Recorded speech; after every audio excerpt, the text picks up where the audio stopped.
Oke, mari kita berdoa. Bapa yang surga, kami serahkan PA pada malam hari ini kerana Tuhan. Tuhan ampuni semua kami yang melayani dengan sembarangan. Semua kami yang melayani tidak menghargai pekerjaan Tuhan. Tuhan ampuni kami. Supaya sekali lagi Tuhan masih berbelas kasihan mau memakai kami. Jikalau rumah Tuhan kami tinggalkan, kami tidak konsentrasi melayani dengan baik, Tuhan akan membuang setiap kami. Oleh sebab itu berbelas kasihanlah kepada kami dan terimalah kami sekali lagi ya Tuhan. Tuhan yang mau memakai kami, biarlah setiap kami sadar anugerah Tuhan yang Tuhan sudah berikan kepada kami. Supaya setiap kami pengurus-pengurus, aktivis-aktivis disadarkan oleh Tuhan, ikut berbagian di dalam mempersiapkan segala sesuatu untuk menjadi berkat bagi banyak orang. Bukan enak-enak di rumah, terus menyaksikan di TV, tetapi tidak mau terlibat sama sekali. Tuhan ampuni semua pekerja-pekerja Tuhan yang tidak pernah dewasa. Tuhan berkati setiap kami sekali lagi. Pakailah apa yang kami akan sampaikan, yang kami akan dengar pada malam hari ini. Tuhan yang memimpin. Dalam nama Tuhan Yesus kami berdoa. Amin. Coba di-shoot dulu ruangan supaya semua lihat. Di-shoot siapa yang hadir di sini. Di zoom out dulu baru di-shoot semua ruangan, kasih lihat. Ya, coba putar kameranya supaya seluruh orang melihat. Tekuk sedikit ke kursinya, lihat. Saya setiap kali PA kayak tersendiri, saudara.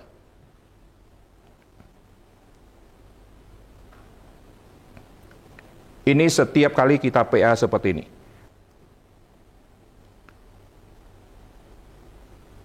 Saudara lihat, ini semua kursi kosong. Sudah tahunan kita pimpin PA, kondisi selalu seperti ini. Tidak terlibat, tidak mau perhatian, tidak mau terlibat di fisik, semua dibiarkan kue sera-sera. Oke, sekarang kita akan melanjutkan sesi kita.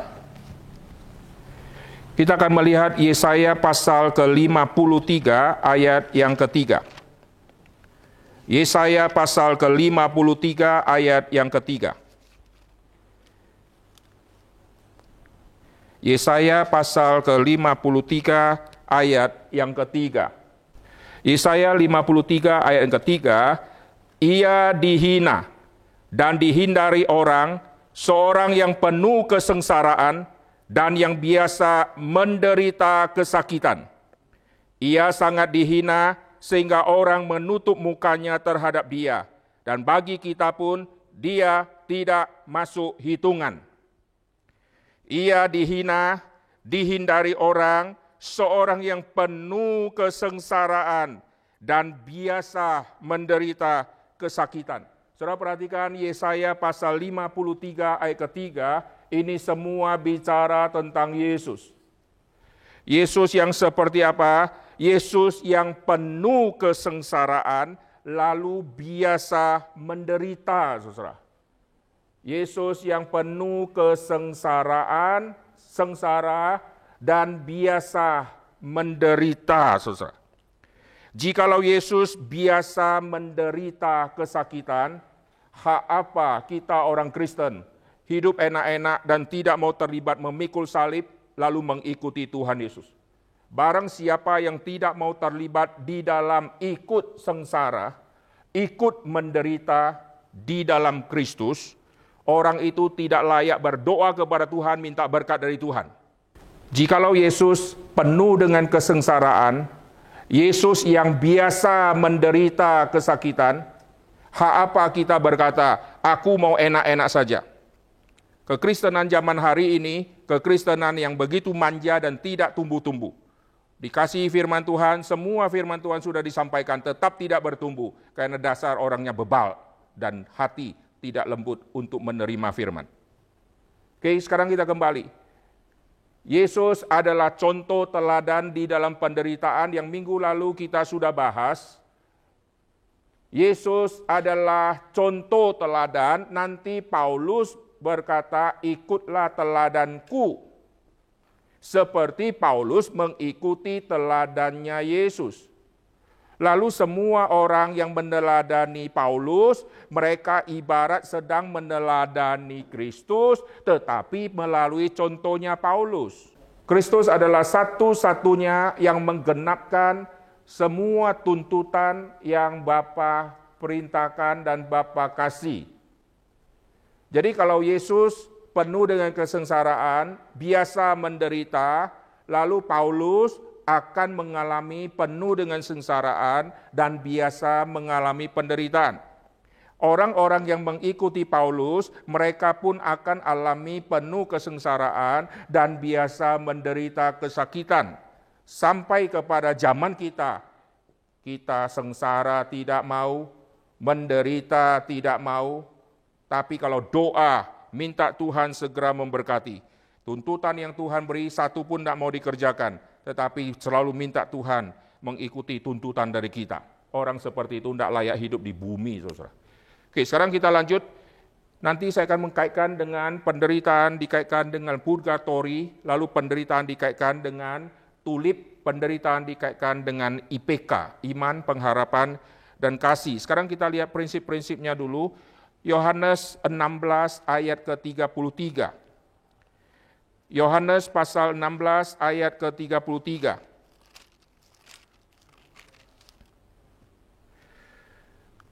Yohanes pasal 16 ayat yang ke-33, saya catat dulu di sini supaya saudara yang telat bisa langsung melihat ayatnya di sini.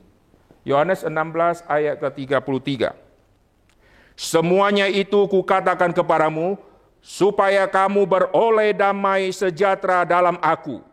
Dalam dunia kamu menderita penganiayaan, tetapi kuatkanlah hatimu, aku telah mengalahkan dunia. Saudara perhatikan, Yohanes pasal yang ke-16, ini adalah masa-masa akhir hidup Tuhan Yesus, yaitu ini terjadi di perjamuan malam. Di perjamuan malam, Yesus memberitakan satu rahasia, yaitu kamu beroleh damai sejahtera, dalam dunia kamu menderita penganiayaan. Jadi penganiayaan tidak pernah diangkat dari dunia ini. Kesusahan, kesengsaraan, penderitaan demi nama Kristus tidak pernah Tuhan singkirkan di dalam dunia ini. Tetapi Kristus memberikan damai sejahtera untuk kita bertekun menghadapi semua kesulitan dan penganiayaan-penganiayaan yang kita akan alami, saudara.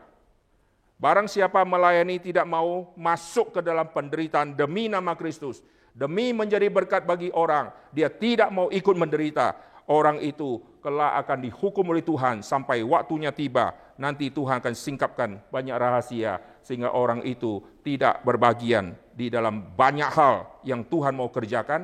Tuhan mulai membuang dia, Tuhan memakai orang yang lain. Sekarang kita lihat Yohanes pasal yang ke-17. Ini semua ayat-ayat prinsip untuk kita memahami tentang penderitaan, tidak Tuhan singkirkan, tetapi Tuhan biarkan ada di bumi, Tuhan kasih damai sejahtera, dan Yesus mendoakan. Yohanes pasal yang ke-17, Yesus mendoakan, saudara ya. Ini doa Yesus yang cukup panjang, kita akan lihat dari ayat yang ke-13. Yohanes pasal ke-17 dari ayat yang ke-13. Tetapi sekarang aku datang kepadamu, dan aku mengatakan semuanya ini sementara aku masih ada di dalam dunia, supaya penuhlah sukacitaku di dalam diri mereka. Aku telah memberikan firman-Mu kepada mereka, dan dunia membenci mereka, karena mereka bukan dari dunia, sama seperti aku bukan dari dunia. Aku tidak meminta supaya engkau mengambil mereka dari dunia. Saudara perhatikan, dunia membenci, tetapi Kristus tidak memisahkan orang percaya dari dunia yang membenci. Biarkan mereka ada di dunia yang membenci. Aku tidak meminta supaya engkau mengambil mereka dari dunia, tetapi supaya engkau melindungi mereka daripada yang jahat, saudara.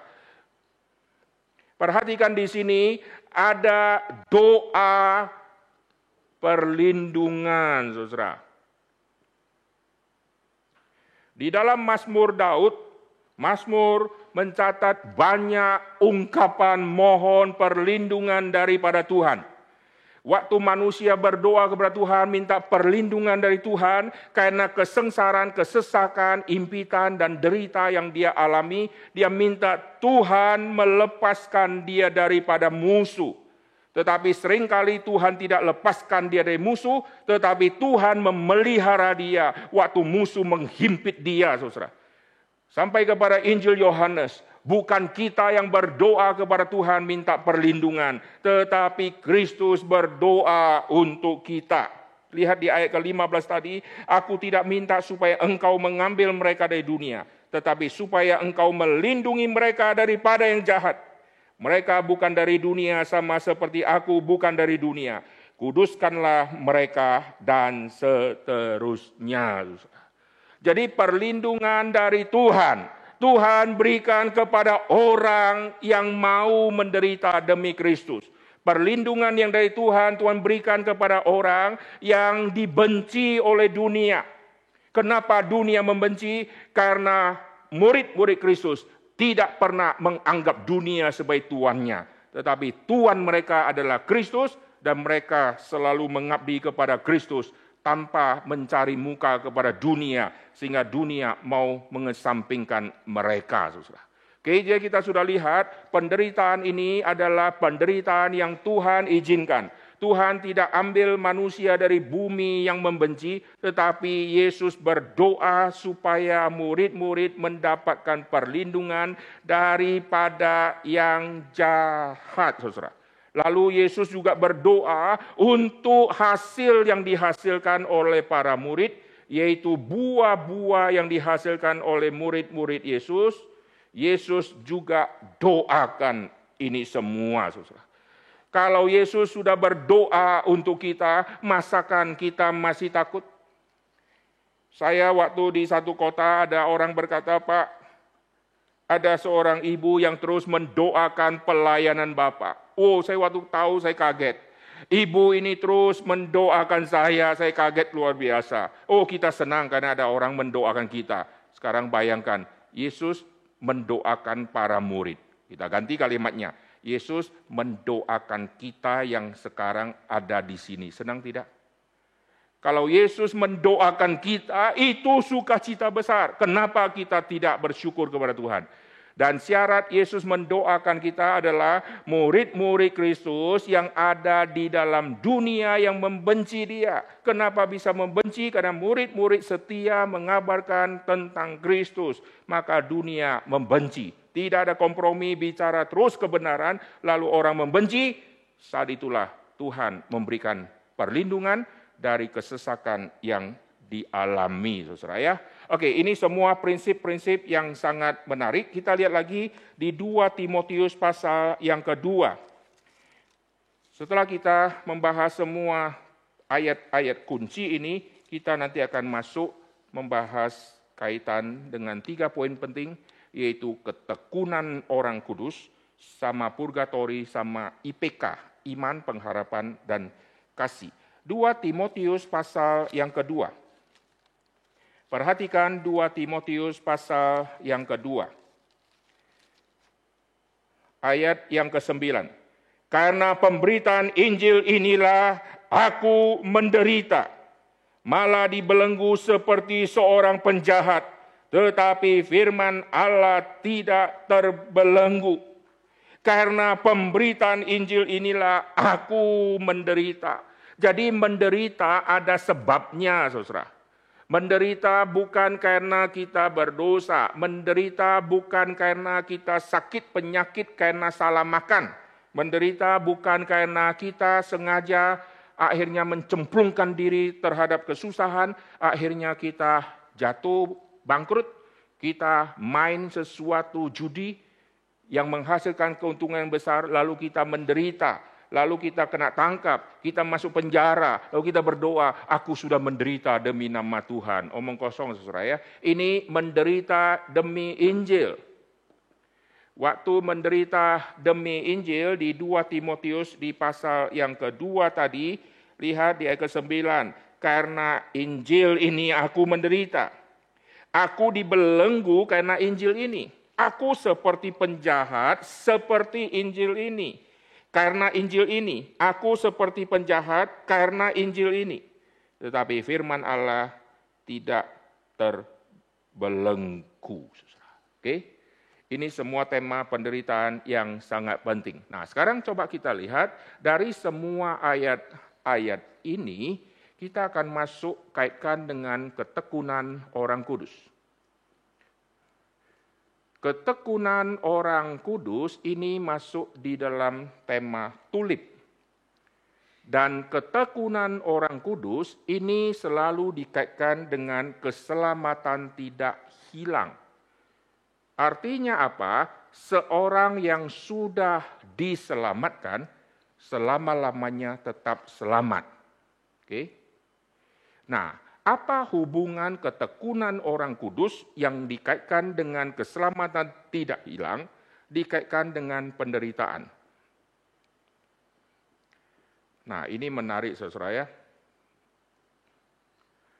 Jikalau keselamatan Tuhan sudah berikan, lalu orang yang sudah diselamatkan, dia menunggu saatnya nanti masuk ke surga melalui kematian.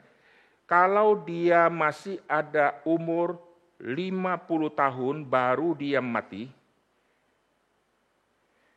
selama 50 tahun dia jadi orang Kristen, tidak pernah ada penderitaan di dalam Kristus, maka orang ini akan seperti bayi yang punya tubuh besar tetapi rohani bayi. Atau punya tubuh yang besar tetapi sebetulnya dia kanak-kanak. Penderitaan membuat seseorang itu menjadi bertumbuh dan dewasa.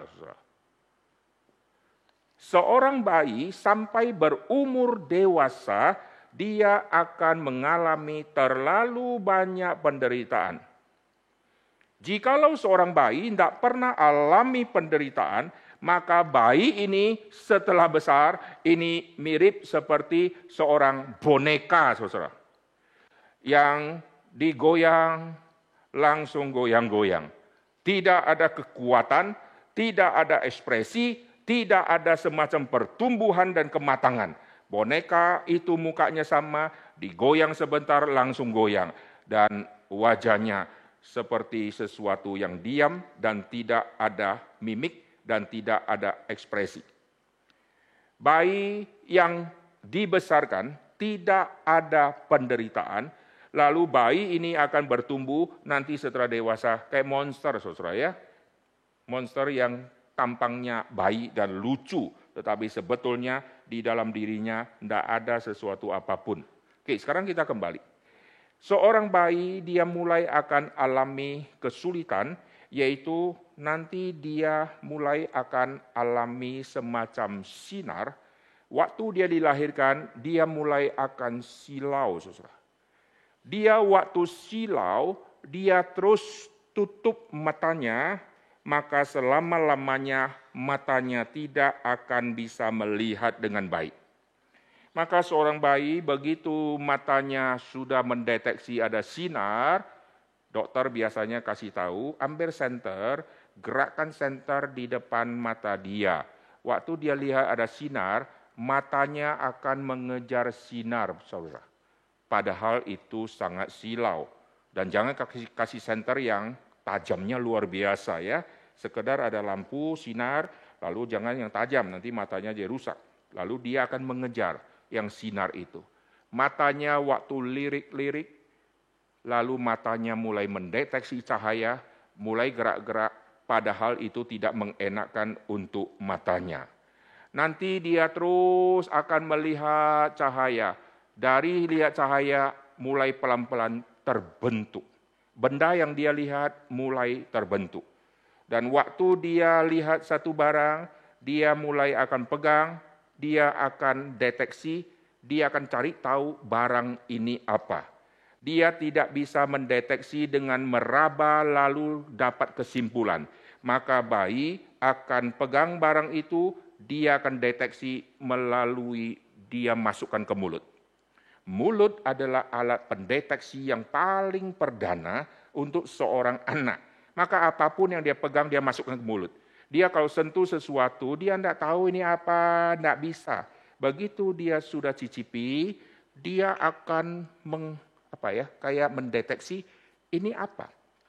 Ini sesuatu yang saya bisa telan atau yang saya tidak bisa telan. Ini sesuatu yang keras, ini sesuatu yang pedas, ini sesuatu yang apa. Dia mulai akan mendeteksi itu, saudara. Nanti setelah dia deteksi, oh yang ini saya bisa minum, maka dia akan kejar itu. Maka dia akan minum air susu ibu itu, ASI. Lalu waktu dikasih susu formula, pertama kali dia rasa nggak enak. Tapi waktu diminum jadi biasa. Dan dia akan minum susu formula dan seterusnya. Nanti setelah agak besar dikasih makan bubur. Lalu agak besar dikasih makan yang keras. Waktu giginya mulai tumbuh, dia mulai sakit, mulai demam. Lalu waktu dia mulai merangkak, mulai kejeduk, mulai benjol di kepala, mulai kesusahan, waktu dia mulai berdiri, kaki mulai getar-getar, mulai jatuh, dan seterusnya. Bayi terus bertumbuh melalui kesusahan, jeduk kepala, lalu tangan jatuh, bengkak di sini, bengkak di sana. Setelah itu dia mulai matang, dia mulai tahu. Yang ini membuat kepalaku benjol, maka dia menjauh. Yang ini membuat kakinya jadi kuat, karena waktu dia manjat lagi, ternyata dia naik tangga, saudara ya. Oh, orang tua jaga dari bawah dan seterusnya. Nanti kakinya mulai kuat, mulai bisa merangkak dengan mendaki ke atas tangga, saudara. Lalu nanti mulai belajar. Waktu belajar setengah mati sampai nangis-nangis, hafal-hafal dan seterusnya. Seorang bayi menuju dewasa alami kesulitan yang begitu besar. Nanti bergaul sama teman, diejek dan seterusnya. Lalu mental dia mulai terbentuk. Waktu dia diejek, bagaimana dia bertahan? Dia ejek balik atau bagaimana? Karakter dia mulai terbentuk. Orang tua didik dia dan seterusnya. Jadi pertumbuhan seorang anak dari bayi menuju dewasa mengalami begitu banyak kesulitan dan penderitaan. Ini sesuatu yang mutlak untuk pertumbuhan si bayi. Sekarang kalau kita sudah menjadi orang Kristen, kita disebut bayi rohani. Bayi rohani yang tidak mau alami penderitaan, saudara coba bayangkan. Kita tubuhnya dewasa, tubuhnya besar, tetapi rohaninya kerdilnya luar biasa. Ada sedikit kesulitan, heboh luar biasa. Karena dari kecil tidak pernah alami kesulitan. Seorang bayi sudah alami kesulitan, lalu dibesarkan sampai sudah dewasa. Begitu muncul kesulitan, dia cuma senyum. Ini kesulitan saya sudah alami waktu saya umur kelas 1. Kesulitan muncul lagi, ini kesulitan waktu saya alami di SD kelas 2. Kesulitan lagi, ini waktu saya alami di SMP. Dia cuma senyum, saudara. Karena semua rekor hidup dia ini penuh dengan kesulitan. Maka tidak ada lagi yang sulit di dalam dirinya. Kecuali sesuatu yang baru yang dia alami, yang begitu sulit. Saat itu dia bergumul di hadapan Tuhan. Tuhan kasih kekuatan untuk melewati yang sulit ini. Nanti setelah lewat, dia temukan ada kesulitan baru dan dia terus bertumbuh. Oke, sekarang kita kembali ya. Intinya semua orang yang sudah percaya Kristus, dia harus berdoa minta ada penderitaan yang dialami untuk pertumbuhan iman dia. Tetapi pertumbuhan iman seseorang ini melewati tahap yang kadang-kadang singkat, kadang-kadang panjang. Singkat karena orang itu mau bertumbuh. Panjang karena orang itu bebal. Sehingga sekian lama jadi orang Kristen, tidak rubah-rubah. Ada orang yang cepat bertumbuh. Begitu jadi orang Kristen, hanya berapa tahun kita lihat pertumbuhan dia begitu dahsyat. Sedangkan yang sudah lama jadi Kristen, dengar firman Tuhan sejak kecil sampai hari ini, pertumbuhannya kalah jauh sama orang yang baru Kristen, yang pertumbuhannya sudah sangat tinggi ini. Oke, nah seorang anak yang sudah disebut anak karena menerima Kristus, dia disebut anak Allah, maka dia harus masuk di dalam seluruh penderitaan-penderitaan di dalam Tuhan. Waktu penderitaan muncul demi nama Tuhan, maka Yesus tadi disebut doa perlindungan kepada orang-orang yang ditinggalkan di bumi, yang sedang alami, dibenci dan seterusnya. Kita akan disertai oleh Tuhan, dilindungi oleh Tuhan, diberikan sukacita, damai sejahtera untuk kita bertekun di dalamnya. Oke? Sampai suatu saat ada penderitaan yang mengancam jiwa kita, misalnya di sini, lalu kita mulai bergumul. Saya terus beriman kepada Kristus atau saya meninggalkan Kristus. Nah, terjadi kegoncangan di sini. Nah, kalau terjadi kegoncangan di sini, apakah boleh atau tidak? Ini wajar. Seorang manusia, dia bisa alami kegoncangan. Murid-murid Yesus, rasul-rasul juga pernah alami kegoncangan. Lalu bahkan sampai mungkin menyangkal di sini. Waktu dia menyangkal, kita tidak boleh langsung memvonis orang ini pasti nanti mati masuk neraka karena dia menyangkal di sini. Oh, belum tentu. Penyangkalan yang dialami atau yang dia lakukan, mungkin ini adalah bagian tahapan bagaimana dia nanti akan bertumbuh lebih tinggi lagi, lebih hebat lagi di hadapan Tuhan. Selama orang ini adalah orang Kristen yang bertobat sungguh-sungguh, dia waktu alami kegoncangan, mungkin dia menyangkal. Menyangkal itu bukan menyangkal selama-lamanya, menyangkal dalam waktu periodik tertentu, seperti Petrus menyangkal. Petrus pernah menyangkal, aku tidak pernah mengenal Yesus. Tetapi apakah Petrus pasti masuk neraka?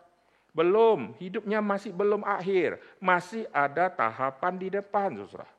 Lalu bagaimana dengan Thomas? Thomas juga meragukan kebangkitan Kristus. Lalu 11 rasul semua meragukan kebangkitan Tuhan Yesus. Apakah mereka dikatakan adalah orang yang nanti pasti masuk neraka? Tidak, ini bagian dari proses pembentukan karakter dari mereka. Oke. Tetapi ingat, penyangkalan ini bukan sesuatu habit yang terus muncul, saudara. Contoh, sekarang dia nyangkal ya, karena ada kesulitan dia nyangkal. Setengah tahun kemudian dia nyangkal lagi, bertobat lagi, nyangkal lagi, bertobat lagi, nyangkal lagi, ini jadi habit. Nah, kalau terjadi kayak begini, kita ragukan dia ini sebetulnya sudah selamat atau tidak.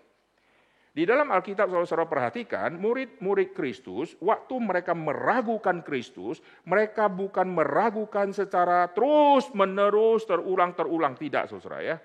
Waktu mereka mengikuti Tuhan Yesus 3,5 tahun. Yang mereka ragukan itu topiknya sama, saudara ya. Topiknya apa? Yaitu tentang Yesus yang akan mati, Yesus yang akan bangkit. Topiknya di situ. Karena kesulitan apa? Kesulitan mereka sudah dipengaruhi oleh semua ajaran rabi-rabi, lalu mereka sudah kena polusi, lalu mereka menerima satu ajaran dari Kristus, ini yang berbenturan dengan konsepnya mereka. Yesus kok akan mati, Mesias akan hidup selama-lamanya, Yesus kok akan bangkit. Bagaimana bisa Yesus yang mati kok Yesus yang bangkit? Mesias kok mati lalu kok bangkit? Mesias itu hidup selama-lamanya. Nah, ini yang kesulitan bagi mereka. Maka mereka ini meragukan Kristus di dalam poin ini. Oke, ada poin-poin yang lain tetapi utamanya adalah poin yang ini. Nah, sekarang kita kembali, jikalau kita adalah orang yang sudah diselamatkan, lalu hari ini kita meragukan Kristus di poin A. Lalu kita bertobat, setengah tahun meragukan Yesus di poin B. Kita bertobat, kembali lagi. Lalu 1 tahun kemudian, ragukan Yesus lagi di poin C. Jangan-jangan iman kita memang dari dulu belum iman yang sejati. Tetapi di dalam kondisi misalnya kita sudah mempunyai iman sejati, karena di dalam pertumbuhan iman kita terus mengalami kesulitan dan kepahitan yang luar biasa, mungkin tiba waktunya ada orang tertentu dia menyangkal, tetapi setelah itu dia seperti Petrus yang menangis luar biasa, lalu dia bertobat. Setelah itu tidak terjadi lagi semacam pengulangan-pengulangan yang jadi habitnya dia, saudara. Jadi 1 kali masih oke, kalau terus-terusan kita ragukan. Oke. Nah, lalu orang ini nanti akhirnya menjadi apa? Nah, kita lihatnya di akhirnya melalui apa? Melalui proses pembentukan Tuhan melalui jatuh bangun. Intinya apa? Intinya orang-orang yang sudah 100% diselamatkan, dia tidak pernah akan murtad selama-lamanya sampai dia mati. Di tengah jalan dia mungkin menyangkal, karena ini bagian dari proses pembentukan imannya. Tapi sampai akhir, dia tidak pernah mungkin menyangkal Kristus selama-lamanya. Ini berbicara ketekunan orang kudus. Lalu penderitaan Tuhan pakai untuk mendewasakan orang seperti ini. Semua hamba-hamba Tuhan yang Tuhan pakai, rata-rata di masa mereka muda, mereka alami penderitaan yang begitu besar. Ada hamba Tuhan tertentu yang dari masa muda tidak pernah ada keluar kalimat penyangkalan sama sekali. Tapi ada hamba-hamba Tuhan tertentu di daerah tertentu, di dalam kondisi yang begitu mengerikan, di masa awal-awal dia mungkin pernah menyangkal Kristus. Tapi setelah itu dia menyesal luar biasa karena di dalam kelemahan imannya dia pernah mengatakan kalimat yang menyedihkan hati Tuhan. Tapi setelah itu sampai dia tua dia tidak pernah lagi ulangi hal yang sama. Oke, jadi ketekunan orang kudus waktu bicara tentang sekali selamat tetap selamat, Tuhan mengizinkan orang seperti ini masuk di dalam dunia penderitaan ini. Oke? Jadi dunia penderitaan ini sesuatu yang harus. Nah, lalu bagaimana dengan purgatori? Purgatori ini tidak bicara penderitaan di bumi. Purgatori atau api penyucian ini bicara penderitaan yang di luar bumi. Yaitu di mana? Di sono, saudara ya. Di saat kematian. Penderitaan di bumi ini sudah dilewati. Sekarang mengalami penderitaan di dunia sono, saudara. Ini api penyucian. Nah, kita kekristenan, khususnya dari Protestan gitu ya, kita tidak setuju tentang api penyucian. Penyucian yang dikaitkan dengan api ini berhubungan dengan orang percaya di bumi. Mereka dimurnikan dengan api. Emas dimurnikan dengan api.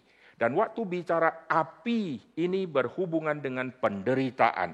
Dan mereka yang alami api itu tidak enak. Tetapi makin besarnya api akan memisahkan emas sama benda asing yang melekat di emasnya. Dan emas yang sudah dibakar sampai tingkat panas tertentu, emas itu akan mencair. Waktu dia mencair, semua elemen-elemen yang bukan emas akan keluar dan terpisah dari emas yang asli. Setelah itu nanti emas itu kalau sudah mengeras, maka emas itu murni emas adanya. Kotoran semua sudah keluar. Saudara kalau lihat ada bongkahan, katanya batu, dalamnya ada butiran emas. Bagaimana kita bisa ambil emasnya? Emasnya dicuci dulu. Oke, cuci, pakai air siram. Sekarang sudah semakin kecil, sudah semakin jelas lihat si emasnya. Tapi kotoran yang menempel ke butiran-butiran emas ini begitu banyak dan sudah nempelnya lama. Ini sudah mengeras. Bagaimana caranya? Bakar. Begitu bakar, nanti yang batu tidak meleleh, yang emas akan meleleh. Di panas tertentu dia akan mencair. Waktu emasnya mencair, kotoran-kotoran itu mulai terpisah. Nanti didapat ternyata cuma segini kecil emasnya. Tadi bongkahannya begitu banyak, waktu dibakar ternyata segini kecil. Tapi yang segini kecil ini semua murni emas. Oke? Nah, api penyucian ini dipercaya oleh orang tertentu sebagai tempat pemurnian orang-orang yang mati. Orang-orang yang mati masih dikasih kesempatan. Untuk apa? Kesempatan untuk bisa akhirnya loncat dari api penyucian lalu diterima masuk ke dalam surga yang permai. Bagaimana ada tahapan ini, saudara? Di bumi sudah dikasih kesempatan pertama. Lalu waktu mati ada kesempatan yang kedua. Kalau begitu, kita nak ngapain ada di yang pertama bersusah-susah payah? Yang paling penting yang di sini dong. Lalu teori yang di sini bagaimana? Yaitu kita yang di bumi, kita bisa ikut andil untuk proses orang-orang yang di api penyucian ini, supaya waktu di penyucian bisa lebih pendek. Contoh, kalau orang ini dosanya besar misalnya ya, dia akan disucikan di api penyucian 15 tahun misalnya ya, pakai 15 tahun. Oh, karena ada jasa orang di bumi, maka nanti yang di sono enggak usah 15 tahun, bisa menjadi 10 tahun misalnya. Oh, dipersingkat waktunya. Enggak usah susah-susah di api situ, karena orang bumi ikut andil untuk menolong yang 15 tahun menjadi 10 tahun. Nanti yang 10 tahun ditolong bisa jadi 2 tahun dan seterusnya. Maka muncullah surat pengampunan dosa yang diperjualbelikan. Saya jual surat pengampunan dosa, oh ada orang beli, nanti siapa yang orang di sana yang kamu mau? Nanti pendek cerita, oh kalau saya bayarnya mahal, nanti yang di sana masanya akan berkurang, maka lebih pendek, dan seterusnya. Ini semua ajaran yang tidak ada di dalam Alkitab. Oke, nah sekarang kita kembali ya. Jadi penderitaan yang Alkitab maksud adalah penderitaan di bumi. Aku tidak memanggil atau meminta engkau mengambil mereka dari dunia, tapi aku mengutus mereka ke dalam dunia, saudara ya. Bukan utus ke api penyucian di purgatori. Oke, ini semua di dalam Yohanes pasal yang ke-17, saya simpulkan begini ya. Isi dari Yohanes pasal yang ke-17, Yesus akan meninggalkan dunia ini. Yesus akan pergi. Dia akan selesai, dia akan mati. Oke? Lalu Yesus memberikan semacam nubuat yang nanti akan terjadi, yaitu mengenai penderitaan yang mereka akan alami. Saya garis bawahi di bumi. Oke? Yesus tidak pernah katakan apapun di Yohanes pasal ke-17 tentang api penyucian di sini. Sama seperti Bapa mengutus aku, demikian juga aku mengutus mereka ke dalam dunia ini. Lihat ya, ini ada tema yang sangat menarik ya. Bapa mengutus Yesus untuk menderita. Yesus mengutus para murid untuk nanti menderita demi nama Kristus. Bapa, lalu Yesus, lalu para murid. Ini relasi yang sangat menarik. Nanti tema Bapa dan Yesus adalah satu. Lalu supaya mereka menjadi satu. Nah ini semua isi doa dari kalimat Tuhan Yesus di dalam Yohanes pasal yang ke-17. Nah dari semua kesimpulan Yohanes pasal yang ke-17, tidak ada satu ayat pun tentang api penyucian yang ada di sini. Saudara perhatikan, setiap kali bicara tentang dunia di sono, selalu nanti temanya begini. Sampai ke sono, yang percaya Yesus, surga. Yang tidak percaya Yesus, pasti yang bukan surga. Bukan surga, ya neraka. Selesai. Tidak ada kalimat, nanti yang sudah sampai ke sana, masih ada kesempatan untuk dimurnikan sebelum nanti masuk ke surga. Jadi masih ada kayak status antara untuk orang ini nanti bisa pindah ke sini. Itu tidak ada sama sekali. Oke, jadi ketekunan orang kudus sudah, purgatori ini sudah, lalu bagaimana dengan IPK? Iman, pengharapan, dan kasih. Nah hari ini saya akan menyoroti IPK dengan lebih panjang. Karena ini tema yang muncul di dalam Alkitab, dan Alkitab mengkaitkan 3 tema ini. Kita lihat dulu pemunculan kata IPK ini di 1 Korintus pasal ke-13 ayat ke-13. Mari kita lihat ya. 1 Korintus pasal yang ke-13 di ayat yang ke-13.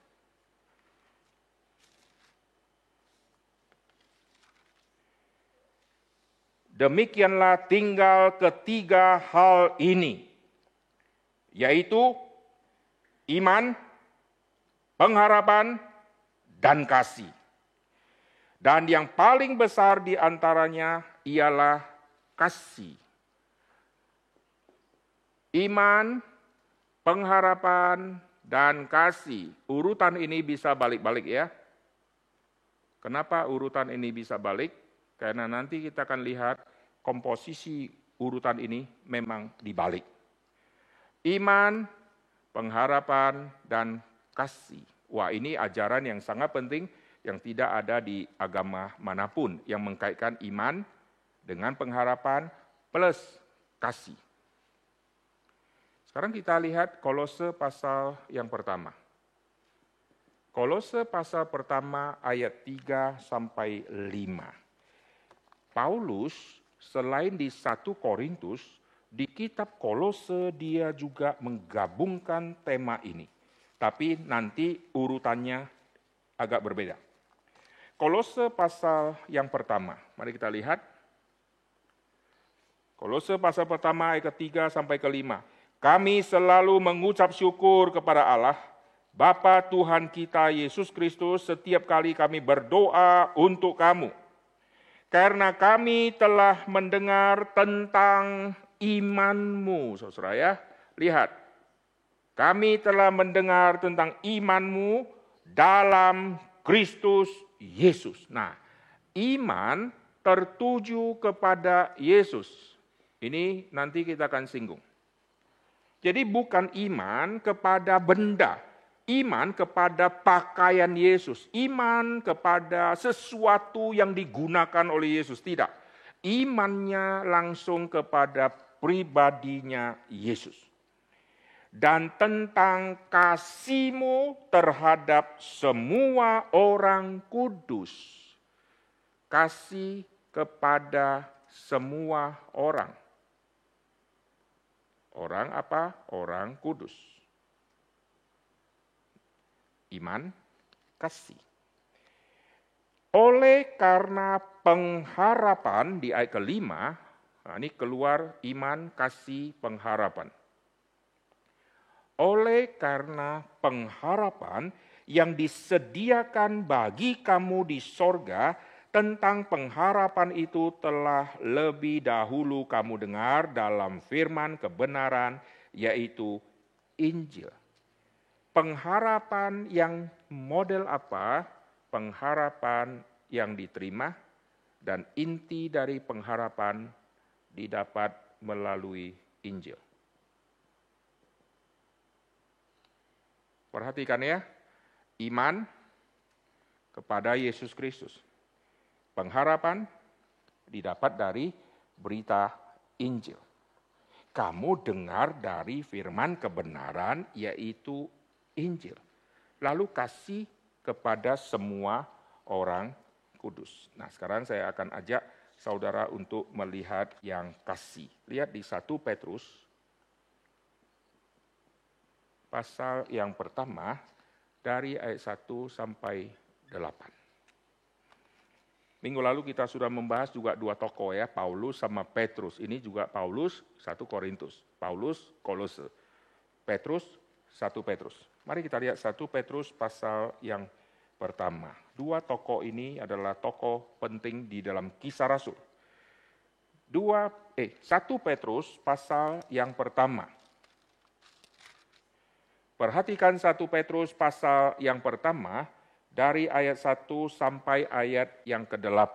Mari kita listkan poin tentang IPK ini. 1 Petrus pasal yang pertama, dari ayat yang pertama.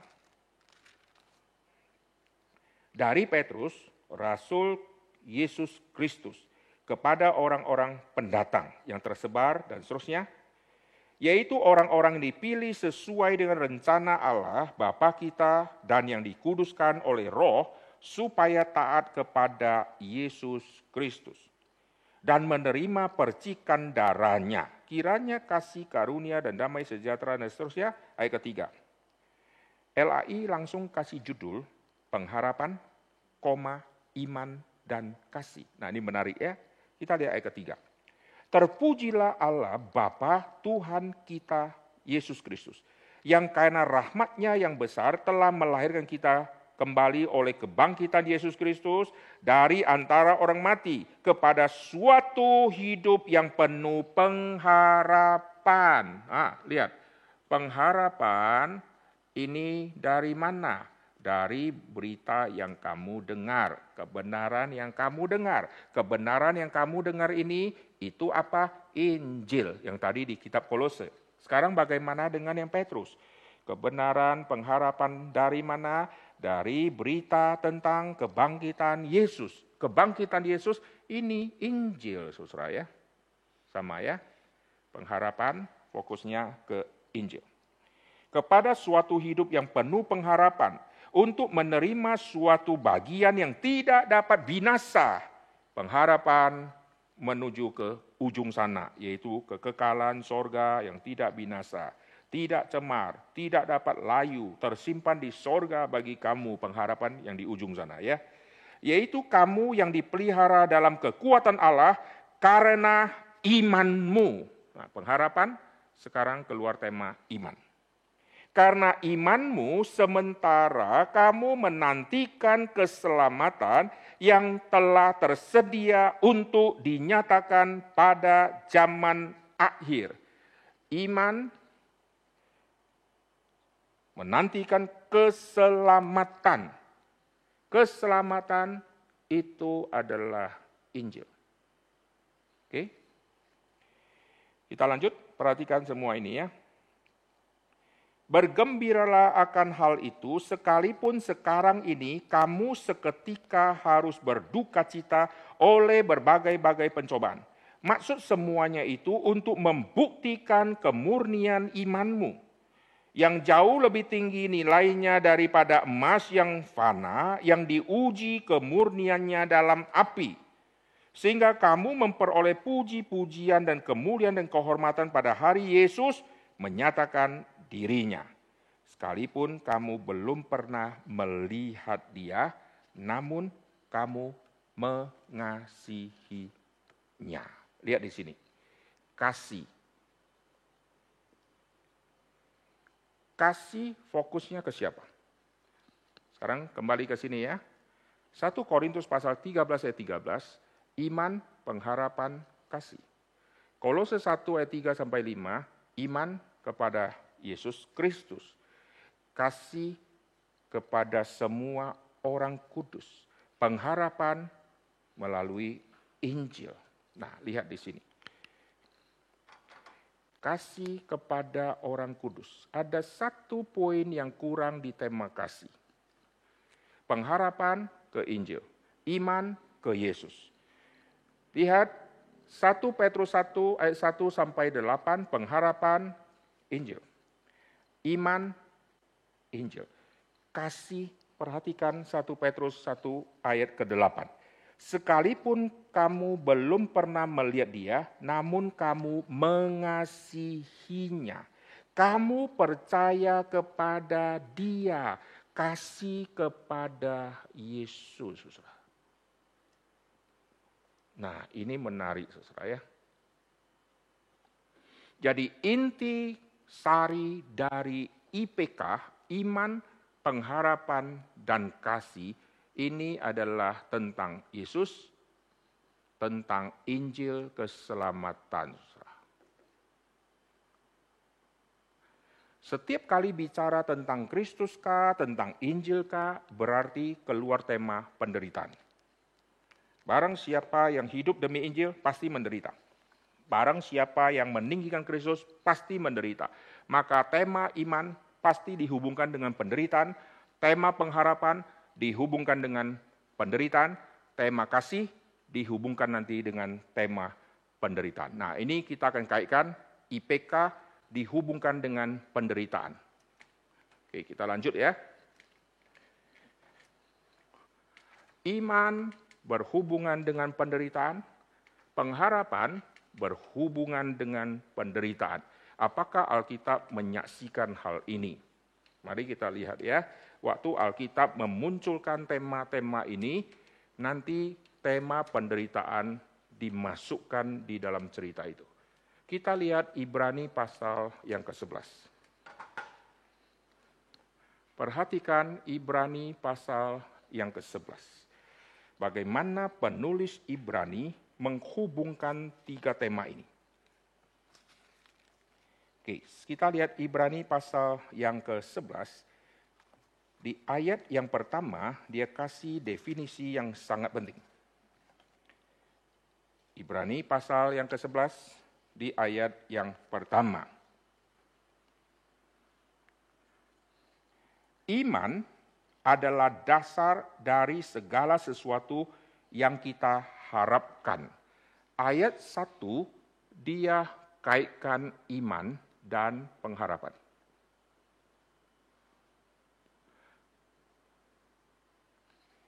Di dalam terjemahan yang lain, iman adalah substansi dari apa yang diharapkan. Atau iman adalah sesuatu bukti dari yang tidak kita lihat. Oke, saya jelaskan dulu ya. Iman berhubungan dengan pengharapan. Pengharapan melalui Injil Kristus. Dengan Injil yang kita terima, kita dapat pengharapan. Pengharapan tentang apa? Tentang yang di sana, yang tidak layu, yang tidak rusak. Tapi kita masih di bumi, yang itu di sana. Kita belum lihat. Kita belum bisa ke sana. Kita masih di bumi. Kita masih mengharapkan harinya tiba. Waktu kita mengharapkan harinya tiba, ini pengharapan. Kenapa kita bisa berani berharap? Karena iman kepada Kristus. Iman kepada berita Injil yang membebaskan kita. Injil yang membebaskan kita. Kristus yang menyediakan tempat bagi kita. Sehingga kita punya pengharapan untuk ke sana. Bukan nanti sampai sana tidak ada tempat. Tetapi Yesus berkata, aku pergi nyiapkan tempat bagimu. Ini pengharapan yang didapat dari berita Injil dari Kristus. Dan pengharapan ini semua bisa kita yakin dengan luar biasa. Meskipun kita tidak lihat, meskipun kita belum sampai, ini adalah peranan iman. Oke? Jadi iman ini adalah fondasi yang sangat penting. Maka kalau saudara salah dengar firman, saudara akan punya iman yang salah.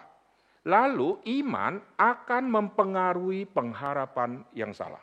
Contoh, percaya kepada Yesus, karena khotbah ya, kita dengar firman, percaya kepada Yesus, kau pasti disembuhkan. Nah, waktu dia dengar, dia dapat iman.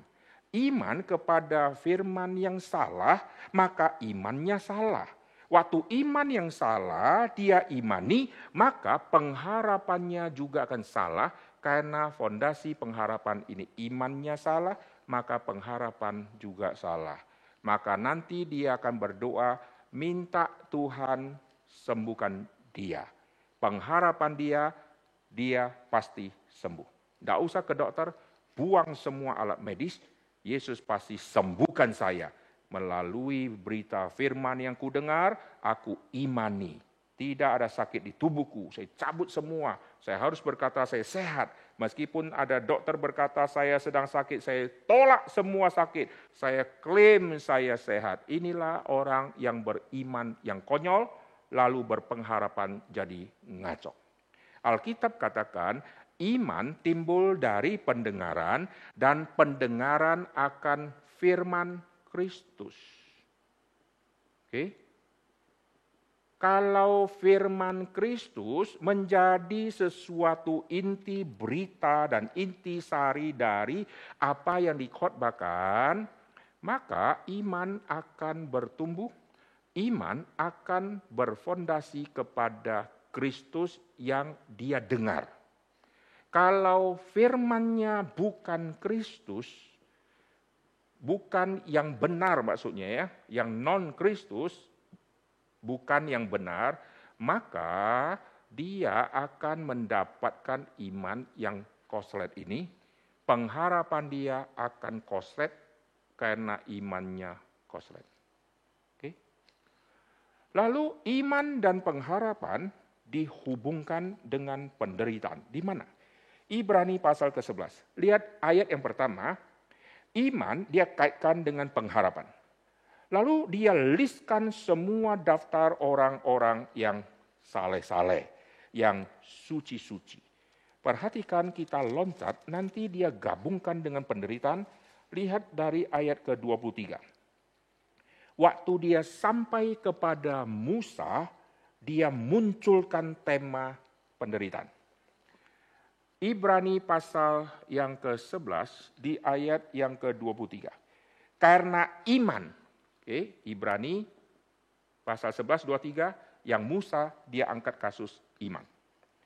Karena iman, maka Musa setelah dewasa menolak disebut anak putri Firaun. Karena ia lebih suka menderita. Perhatikan, tema penderitaan muncul di sini.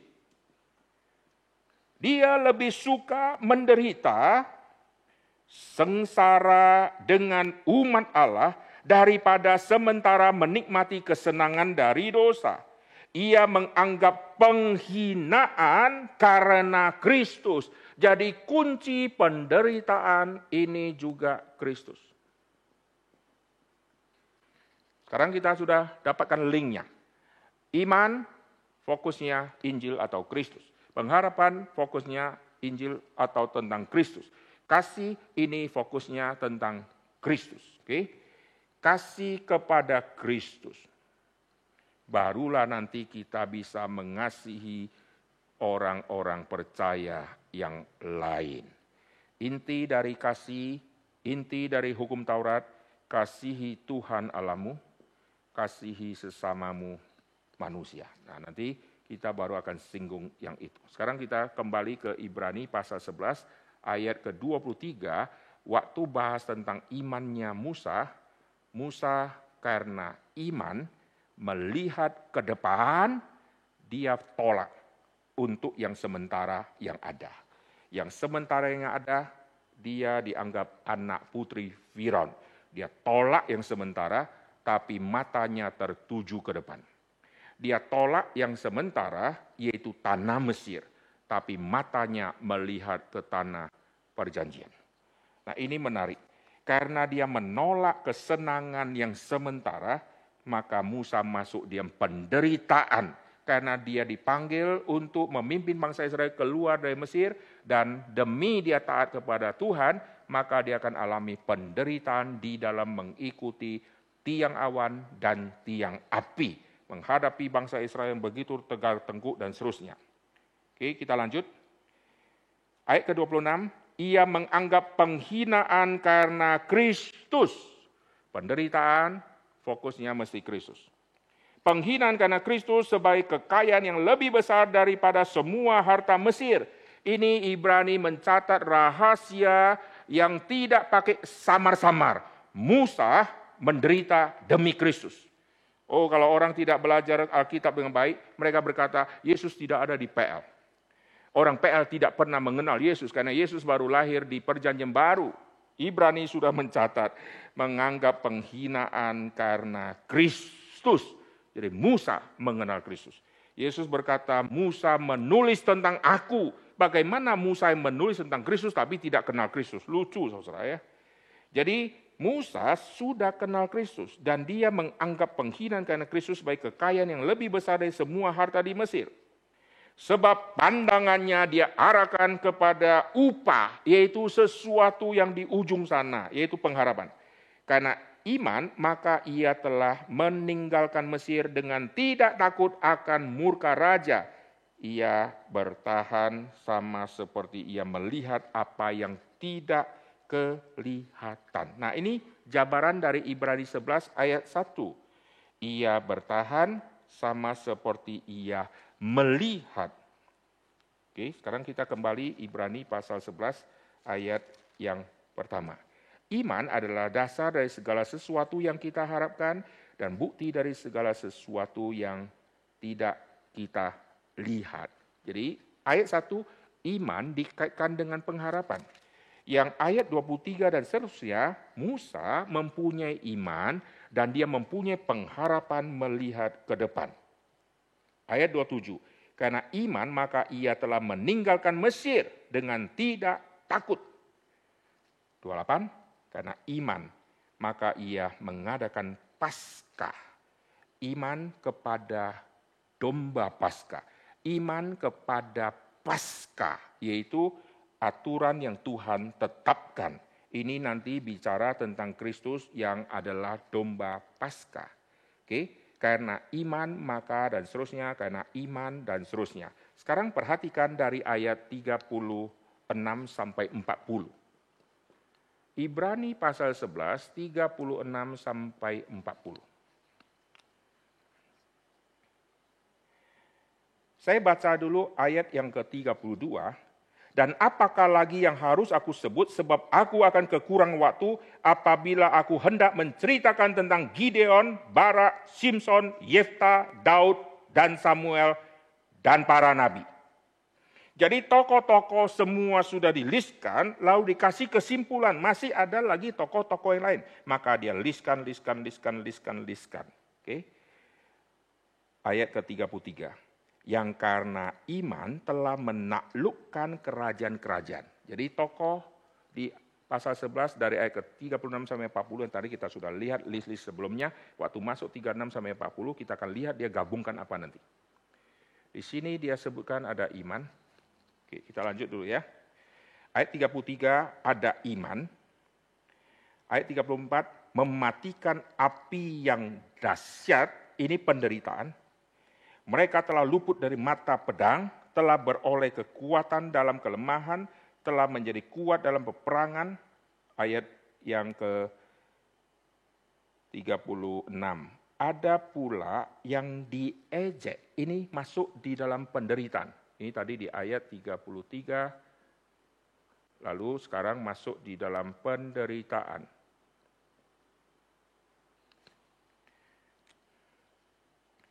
Iman sudah, ayat 36, masuk dia penderitaan, 37, dilempari, digergaji, dibunuh dengan pedang, mereka mengembara dengan berpakaian kulit domba, kulit kambing sambil menderita kekurangan, kesesakan, siksaan.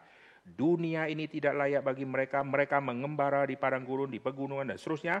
Dan mereka semua tidak memperoleh apa yang dijanjikan itu, sekalipun iman mereka telah memberikan kepada mereka suatu kesaksian yang baik. Sebab Allah telah menyediakan yang lebih baik dan seterusnya. Ini pengharapan. Pengharapan akan apa yang kelak akan diambil. Iman, pengharapan, ada penderitaan di sini. Oke. Ibrani pasal yang ke-11 ayat 36 sampai 40 dikaitkan sama ayat 33 tadi. Lalu perhatikan Ibrani pasal yang ke-11 ayat 23, Musa mempunyai iman. Iman lalu masuk penderitaan. Iman di sini ada pengharapan, maka dia tolak disebut anak putri Firaun. Iman menuju ke depan, pengharapan ada di depan. Lalu penderitaan dialami di sini. Nah, sekarang saya akan kaitkan apa hubungan iman sama pengharapan ini. Tadi waktu kita membahas tentang ketekunan orang kudus. Ketekunan orang kudus bicara tentang sekali selamat tetap selamat. Orang yang sudah percaya kepada Yesus berarti dia sudah mempunyai iman kepada Kristus. Lalu pengharapan dia sudah mengarah kepada hidup yang kekal, yang sebagai sesuatu yang nanti dia akan terima pada saat akhirnya. Tapi jarak antara dia mulai beriman kepada Kristus sama memperoleh pengharapan yang sejati, di dalam masa ini dia masuk di dalam menderita.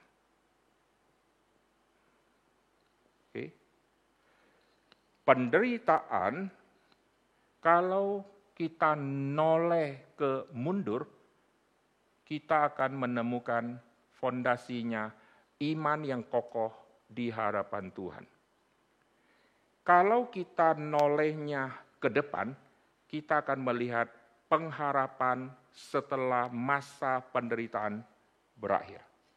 Oleh sebab itu Alkitab katakan penderitaan yang sementara kamu alami. Jadi penderitaan ini adalah yang sementara. Di minggu lalu saya sudah katakan, meskipun kita ada suka, ada duka. Lalu waktu kita alami duka, ada kesedihan, ada orang yang meninggal. Yang meninggal itu juga kita lihat selain kesedihan, ada kesenangan, ada suka. Karena orang itu sudah kembali kepada Tuhan dan dia sudah ada di sana. Jadi semua pengharapan kita menuju kepada sana melalui kematian ada duka cita. Tapi kematian yang bagi orang tertentu duka cita sebetulnya itu sukacita bagi kita. Karena kita masuk menikmati sekarang mendapatkan pengharapan yang dulu kita idamkan. Sekarang kita sudah ada di dalamnya. Nah sekarang kita kembali ya. Waktu kita ada di tengah-tengah dunia yang penuh dengan penderitaan. Kita mundur lihat iman yang kita sudah miliki di dalam Tuhan yang menyebabkan kita harus masuk di penderitaan. Karena iman dari firman Kristus, iman kita dapat dari Injil Kristus. Lalu kita yang beriman di atas fondasi Kristus dan Injil Kristus, kita mau melayani Kristus, mau menjadi saksi Kristus, kita pasti akan menderita. Waktu kita sudah menderita, kekuatan iman ini akan menopang kita bertahan dengan penghiburan yang Tuhan kasih, damai sejahtera yang Tuhan kasih, lalu kita akan lewati hari lepas hari, lalu kalau kita noleh ke depan, kita akhirnya akan senyum karena seluruh akhir penderitaan akan bertemu dengan pengharapan di sorga, tidak ada lagi tangisan dan air mata. Jelas ya? Jadi iman lalu pengharapan di depan. Nah, celakanya orang Kristen sekarang masuk di dalam level iman plus pengharapan, tapi menderitanya dibuang. Maka tidak heran kita lihat banyak orang Kristen sudah beriman. Imannya tidak pernah bertumbuh. Kenapa? Karena dia buang unsur menderita di sini. Lalu dia tahu nanti pasti masuk surga. Itu pengharapannya. Dia tahu di sini. Tetapi dia buang yang ini. Sehingga tidak pernah maju-maju dia. Sedangkan orang yang terus menderita, akhirnya dia punya kekuatan yang luar biasa kuat di dalam Tuhan. Dulu saya ketemu seorang bapak ya, dia tinggalnya di Hong Kong. Bapak ini bilang, saya waktu masih kecil, dari umur sangat kecil, saya sudah naik gunung, turun gunung. Saya punya papa sangat miskin, kami itu berkebun, itu kebun kami ada di gunung. Jadi saya dari kecil mesti naik gunung itu untuk berkebun. Lalu pulang lagi, turun ke rumah, lalu naik lagi. Setiap hari naik gunung, turun gunung, naik gunung, turun gunung. Sampai waktu saya ketemu dia kira-kira ada umur, kira-kira waktu itu ada 60 tahun, kira-kira 60 kurang. Tetapi kekuatan fisik dia, wah gila. Kayak anak umur 20-an. Kenapa? Karena dari waktu kecil, dia sudah begitu menderita.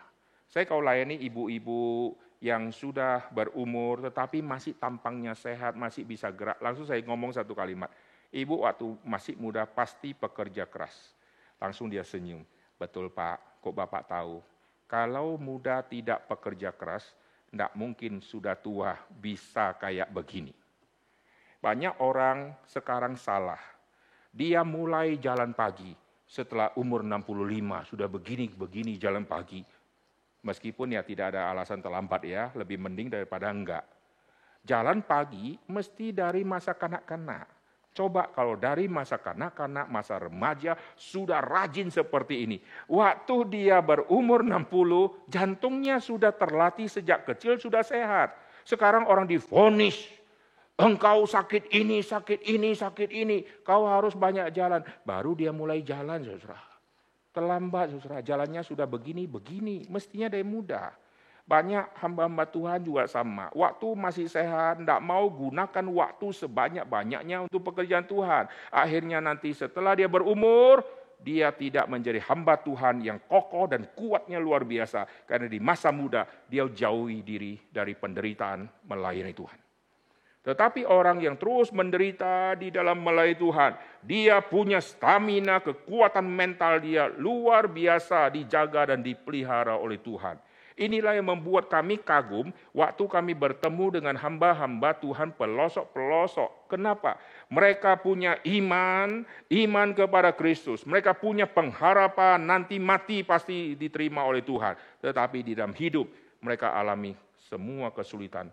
Maka mereka punya stamina dan mental dan jiwa pelayanan. Kita kagum-kagum melihat mereka. Waktu di Kerta, kebaktian di Kerta, kita ada share di situ. Ada seorang hamba Tuhan yang sudah senior. Dia cerita, dulu saya masih vikaris, saya pelayanan, saya dikasih gaji 25.000. 25.000 itulah gaji saya vikaris. Lalu saya melayani di pelosok. Kalau misalnya hari itu ada telur, lalu saya ambil telurnya saya makan, maka gaji saya dipotong uang telur tadi. Kalau telur tadi 2.000, maka gaji saya sekarang jadi 23.000. Dan gaji saya dibayar setiap 3 bulan. Mau nangis saudara ya? Kalau kita jadi dia, langsung berkata, Tuhan, setelah saya gumulkan, memang bukan kehendak Tuhan saya jadi hamba Tuhan. Langsung kabur. Tapi dia terus bertahan, lewati semua masa-masa itu, dan akhirnya sekarang dia menjadi orang kunci di sinode. Semua orang-orang melewati proses penderitaan yang luar biasa, sekarang ditempatkan di posisi-posisi strategis. Itu adalah orang-orang yang layak masuk menduduki posisi tertinggi. Celakanya sekarang banyak majelis-majelis ada di posisi tinggi, tapi tidak pernah masuk dalam penderitaan. Maka semua majelis, semua pengurus mesti dipilih berdasarkan salah satu unsur, ada iman yang sejati, ada pengharapan yang sejati, dan rela menderita, dan terbukti sudah menderita. Bukan sudah dipilih, baru pura-pura menderita. Penderitaan itu tidak bisa dipura-purain, saudara.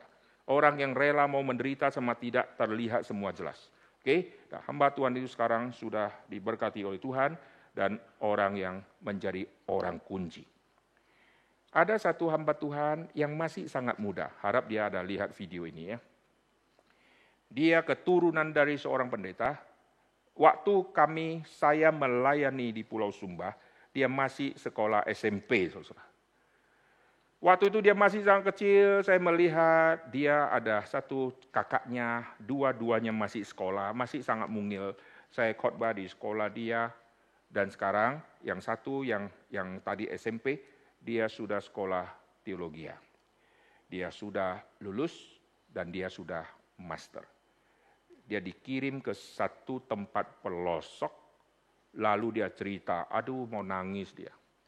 Aduh dia sudah mau cabut, kalau bisa jangan jadi hamba Tuhan lagi di sini. Dia dikirim ke satu tempat, tidak ada listrik. Tidur di satu tempat yang banyak nyamuk. Lalu tempat itu di bawahnya ada kelabang-kelabang, jalan-jalan, ada kalajengking bisa naik ke bambu-bambu di mana dia tidur di situ. Lalu tidak ada air di situ. Waduh, dia dikirim ke situ, dia setengah mati, saudara. Waktu kami ketemu sama dia cerita semua kesulitan. Tapi sisi yang lain, dia dipersiapkan Tuhan untuk dilatih dia punya mental. Kau sudah punya iman? Kau sekarang dilatih untuk menderita seperti ini. Dan nanti kita lihat kelak orang ini akan menjadi orang penting. Tahu dari mana?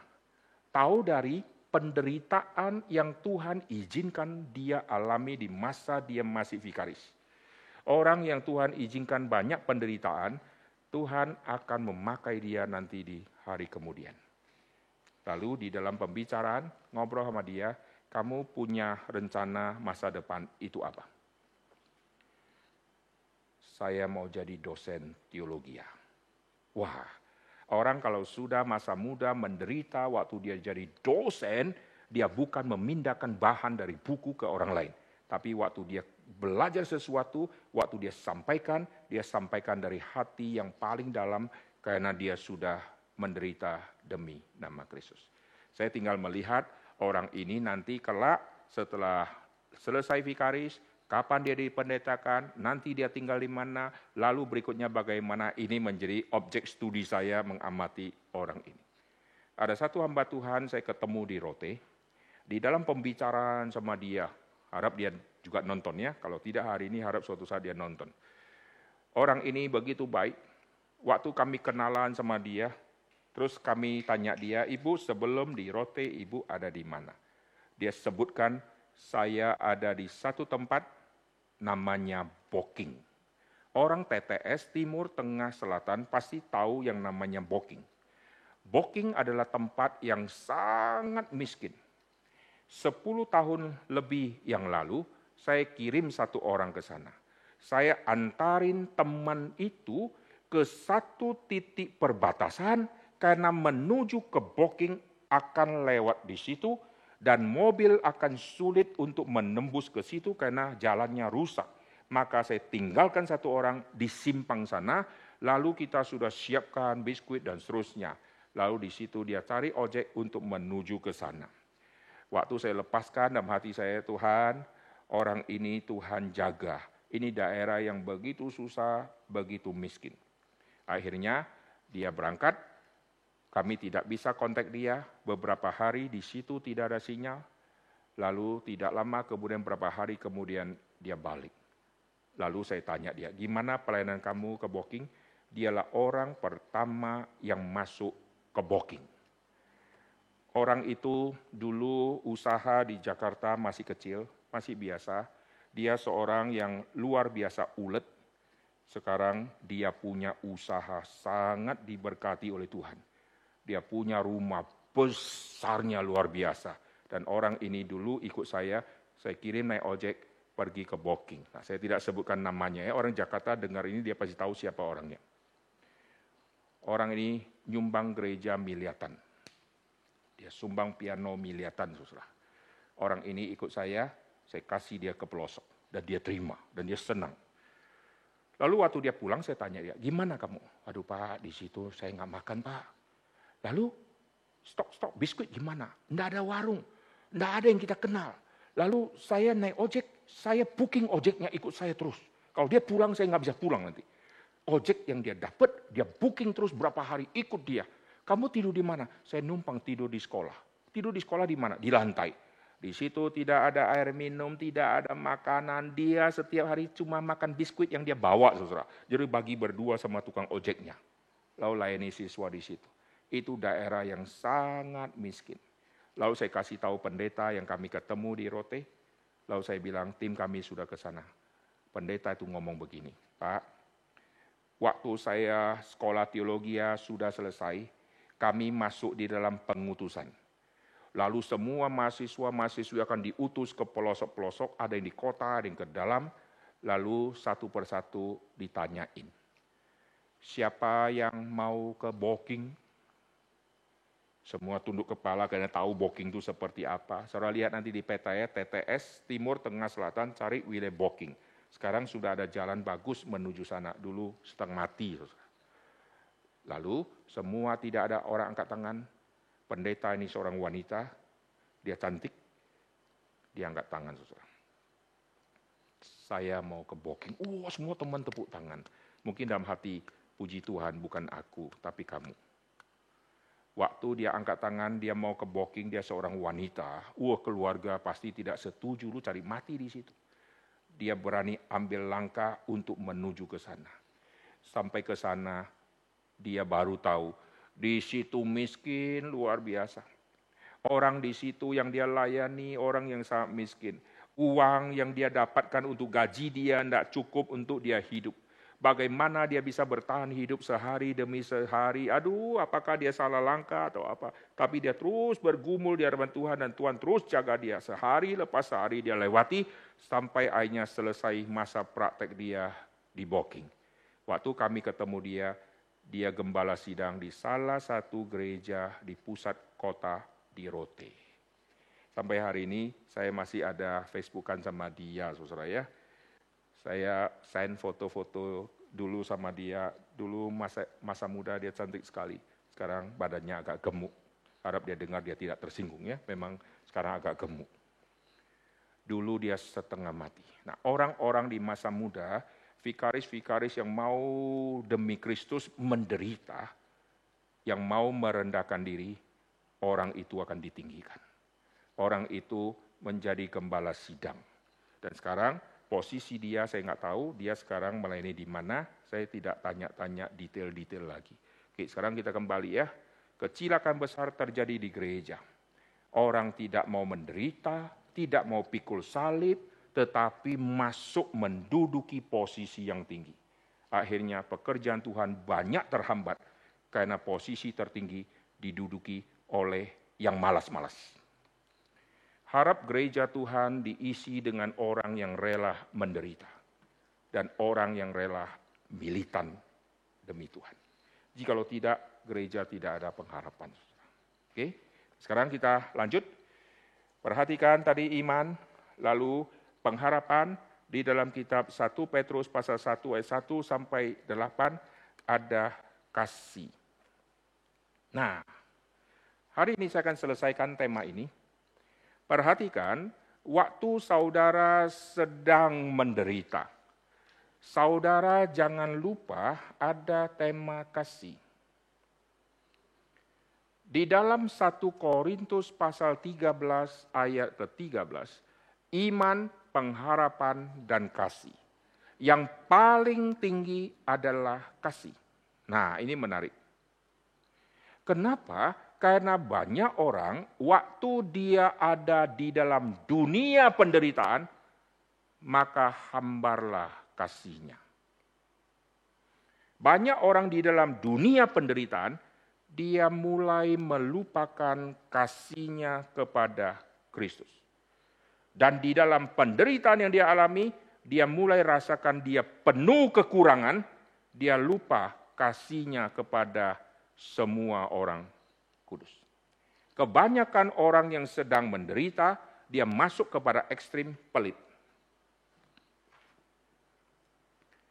Ingat pembahasan di PA khusus tentang diakonia. Jemaat di Makedonia begitu miskin, tetapi mereka tidak merasa kalau miskin mereka tidak boleh berbagian atau tidak sanggup berbagian. Mereka minta dengan Paulus kiranya menerima persembahan mereka. Jangan lihat mereka miskin, tetapi mereka ikut berbagian untuk apa? Untuk menolong orang-orang kudus yang ada di Yerusalem yang sedang kesulitan dan kelaparan. Dan Paulus memuji orang-orang di Makedonia. Meskipun mereka miskin, tapi mereka kaya dan berlimpah di dalam kasih. Mereka yang percaya kepada Tuhan Yesus, mereka alami penderitaan. Mereka pasti mau usaha, mau kerja, mau apa, semua pasti dibendung dan diblokir. Orang yang kayak begini, yang minoritas, hidupnya makin lama makin susah, saudara. Karena kekristenan adalah agama yang ditolak, dan orang-orang Kristen pasti akan dibully habis-habisan. Di dalam penderitaan, cenderungnya orang itu akan buka tangan dan mengemis. Tolong kami menderita. Tolong kami sedang kesulitan. Lalu setelah dia di dalam penderitaan, dia mulai meragukan kasih Tuhan kepada dia, dan dia mulai mengkritik Tuhan, dan mulai maki-maki kepada Tuhan. Ingat, kasih mesti diarahkan kepada Kristus. Kita lihat 1 Petrus pasal 1 ayat ke-8. Meskipun Kristus tidak terlihat secara mata oleh mereka, tetapi mereka mencintai Kristus. Kitab 1 Petrus adalah kitab penghiburan kepada orang-orang di dalam dunia penderitaan. Ayat ke-8, sekalipun kamu belum pernah melihat Dia, namun kamu mengasihinya. Kamu percaya kepada Dia sekalipun kamu sekarang tidak melihatnya. Kamu bergembira karena sukacita yang mulia yang tidak terkatakan. Kamu belum pernah melihat Dia, namun kamu mengasihinya.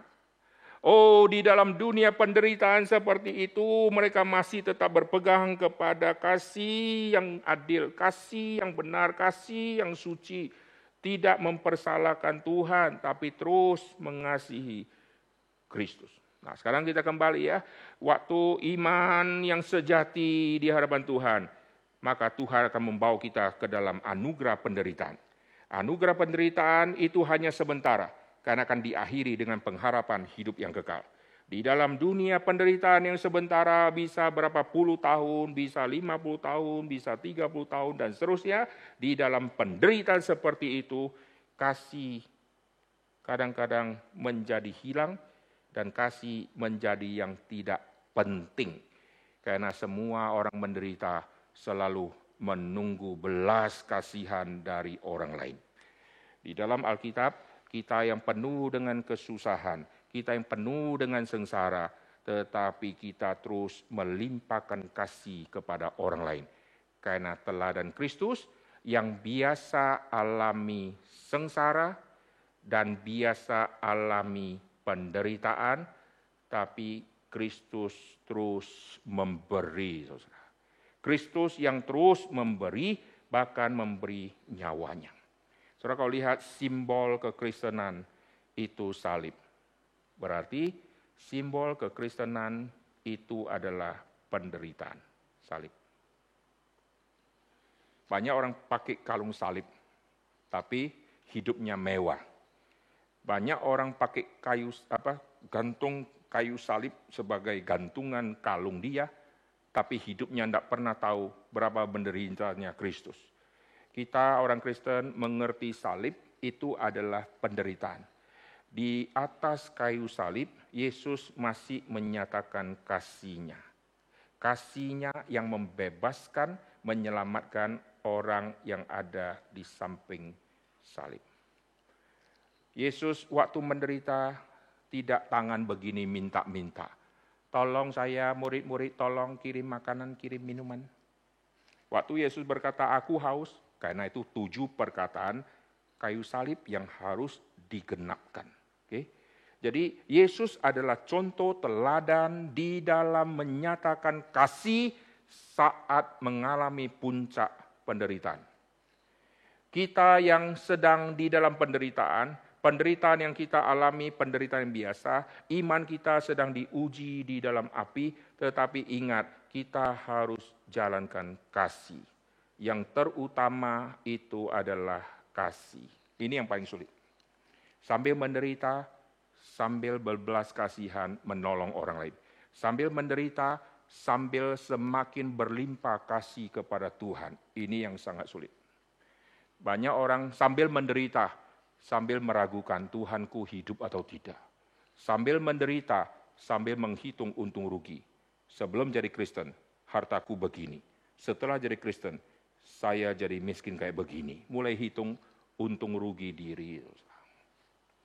Maka penderitaan waktu dikaitkan dengan iman, pengharapan, dan kasih, ini adalah tema yang menyatu, yang orang Kristen akan alami secara berbarengan.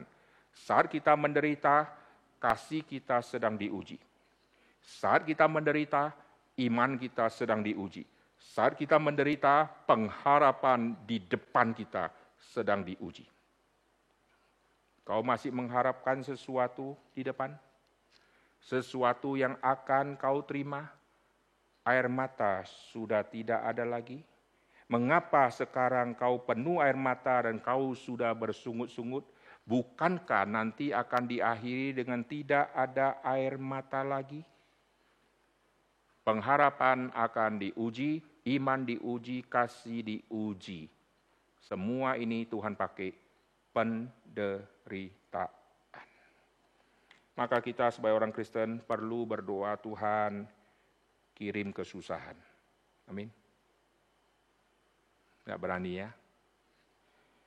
Anak kita di rumah, kita perlu mohon Tuhan kirim kesusahan. Banyak anak-anak tidak alami susah. Sehingga nanti kalau sudah besar, waktu dilepas, kita tidak tahu nanti jadi apa dia. Saya bersyukur dulu orang-orang zaman dulu, waktu kecil, orang tuanya miskin-miskin, sehingga dari kecil anak-anak dilatih untuk bertahan, berjuang, dan stamina jadi kuat. Ini semua dari masa muda. Saya dari masa kecil, saya ke sekolah, jalan kaki pergi, jalan kaki pulang. Maka sampai hari ini betis saya gede. Saya kalau jalan kaki bisa dari pagi sampai malam, saudara. Tapi kalau lari saya nggak kuat. Kalau jalan saya kuat sekali. Dari sekolah pulang jalan kaki. Dan setiap jalan kaki saya hitung menit yang saya lewati. Saya pecahkan rekor makin cepat, makin cepat, makin cepat, makin cepat. Akhirnya jalan saya jadi betul-betul cepat. Pulang sekolah itu biasanya sudah sangat panas. Waktu itu kalau naik becak Rp1.000 ke rumah saya. Saya irit uang jajan tidak naik becak. Saya simpan, saya jalan kaki. Panasnya luar biasa. Saya jalan kaki, pergi, lalu jalan kaki pulang. Kadang-kadang naik becak waktu telat bangun. Waktu telat bangun, jamnya sudah mepet, harus tiba di sekolah, ada upacara bendera, kalau tidak dijemur, disuruh lari lapangan, lebih capek lagi. Akhirnya naik becak, ngebut-ngebutan, suruh becaknya cepat-cepat. Kalau bangun lebih awal, saya pasti jalan kaki. Dari sekolah saya ke rumah jalan kaki lumayan jauh. Nah, orang di kampung saya tahu rumah saya sama sekolah saya. Jalan kaki sampai ke sekolah. Lalu pulang lagi jalan kaki. Dan bertahun-tahun. Akhirnya kekuatan saya jalan ini sangat kuat. Coba kalau dulu saya tidak seperti itu, sekarang jalan sebentar sudah setengah mati. Anak-anak sekarang jalan 2-3 langkah, 10 langkah sudah duduk mobil. Turun mobil jalan misalnya 80 langkah sudah sampai ke ruang kelasnya. Duduk jalan sebentar sampai ke kantin. Lalu pulang sudah di mobil dijemput lagi. Kekuatan kakinya tidak terlatih. Orang yang dari dulu jalan, kakinya menjadi kuat. Saya punya betis gede, saudara ya. Orang kira saya pemain bola. Pemain bola itu betisnya juga gede. Nah sekarang orang kalau sudah tua baru mau lari pagi, jalan pagi. Ya memang tidak terlambat sih. Tapi kenapa tidak dari muda? Saya lagi mau gerakkan anak-anak saya, ayo pagi-pagi jalan kaki. Tapi anak sekarang sangat susah. Kebanyakan orang yang bangun pagi, kalau saudara keluar pagi-pagi, itu rata-rata orang dewasa. Jarang lihat anak-anak kecil ya, orang yang muda-muda jarang. Maka nanti yang kecil-kecil kalau sudah besar, memble-memble, saudara ya, jantung nggak kuat, dengar gonggongan anjing, sakit jantung kambuh gitu ya, dikejar tikus, stroke gitu ya. Kurang ada semacam gangguan atau penderitaan. Oke, sekarang saya mau simpulkan semua ini ya.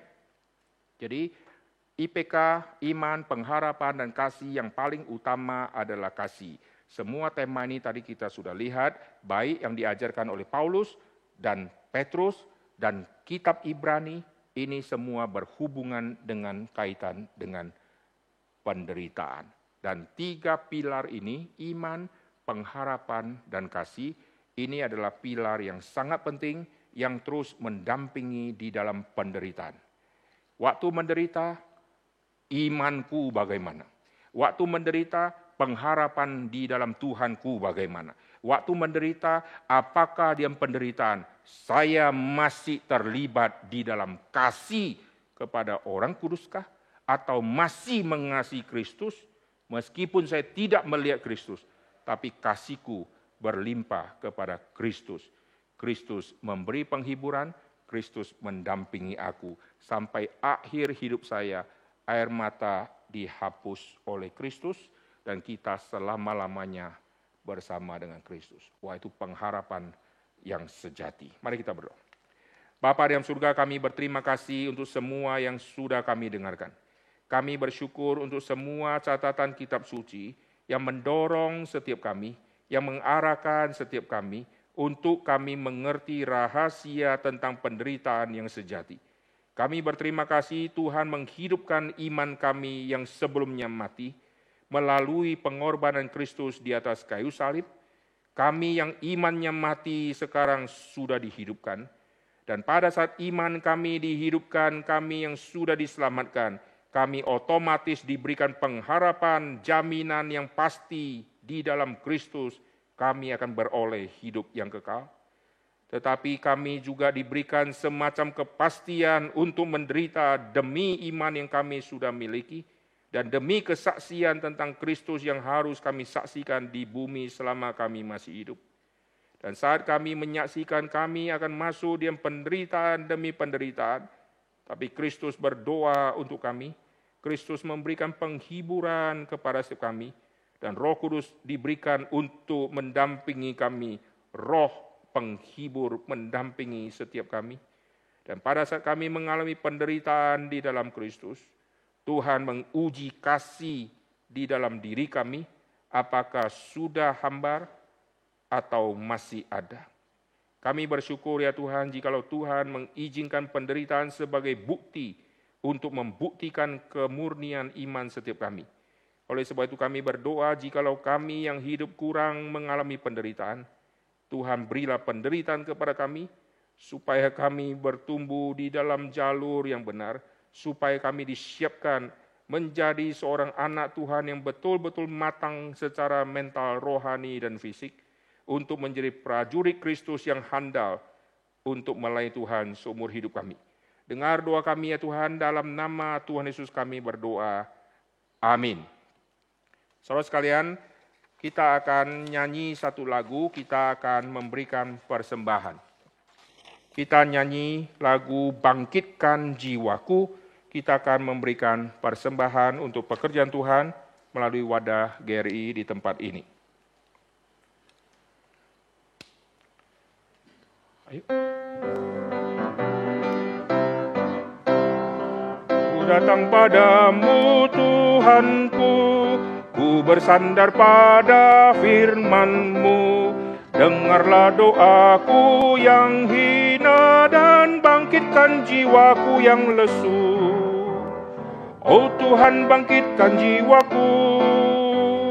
Oh Tuhan, bangkitkan jiwaku. Datanglah Roh Kudus, kuasai daku dan bangkitkan jiwaku yang lesu. Kedua, berilah Roh-Mu dalam hatiku, bakarlah cemar dan dosaku, biarlah pekerjaan-Mu jadi. Oh bangkitkan jiwaku yang lesu. Oh bangkit jiwaku yang lesu.